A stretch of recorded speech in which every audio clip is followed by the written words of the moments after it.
ಗಂಟೆಗಟ್ಟಲೆ ಕಾಯ್ದಿರಿಸಿದ ನಂತರ ಅಧ್ಯಕ್ಷರು ಒಮ್ಮೆ ಹಳೆಯ ಬಟ್ಟೆ ಧರಿಸಿದ್ದ ಮುದುಕ ಮುದುಕಿಯನ್ನು ಉದಾಸೀನ ದೃಷ್ಟಿಯಿಂದ ನೋಡಿ ಗಡಸು ಧ್ವನಿಯಲ್ಲಿ, ಹೇಳಿ, ಏನಾಗಬೇಕು ಎಂದರು.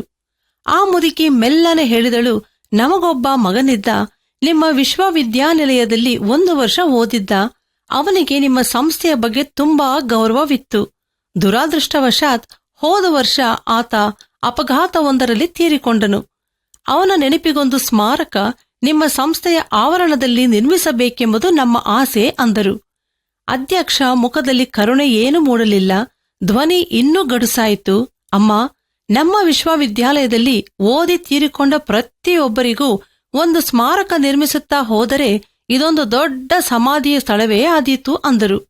ಕ್ಷಮಿಸಿ, ನಮ್ಮ ಉದ್ದೇಶ ಪ್ರತಿಮೆಯೊಂದನ್ನು ಸ್ಥಾಪಿಸಬೇಕೆಂದಲ್ಲ, ಅವನ ಹೆಸರಿನಲ್ಲಿ ಒಂದು ಕಟ್ಟಡ ಕಟ್ಟಿಸಲು ಹಣ ಕೊಡೋಣ ಎಂದಿದ್ದೆವು ಅಂದರು ಆ ವಯಸ್ಸಾದ ತಾಯಿ. ಅಧ್ಯಕ್ಷರ ಮುಖದ ಮೇಲೆ ಹುಸಿನಗೆ ಹಾದು ಹೋಯಿತು.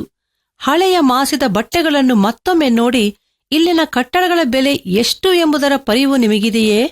$75 ಮಿಲಿಯನ್ ಹೆಚ್ಚು ಹಣ ಈ ವಿಶ್ವವಿದ್ಯಾಲಯಕ್ಕೆ ಖರ್ಚಾಗಿದೆ ಅಂದರು.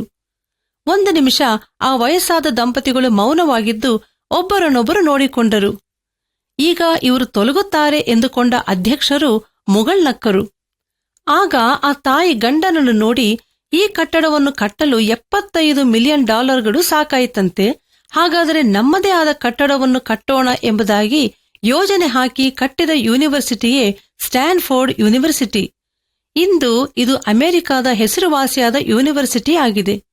ಪ್ರಿಯರೇ, ನಾವು ಹೊರ ತೋರಿಕೆಯನ್ನು ನೋಡಿ ಇತರರನ್ನು ಕೀಳಾಗಿ ನೆನೆಸುವುದು ಬೇಡ. ಸವಿನುಡಿಯು ಜೇನುಕೊಡ, ಅದು ಆತ್ಮಕ್ಕೆ ಸಿಹಿ, ಎಲುಬಿಗೆ ಕ್ಷೇಮ.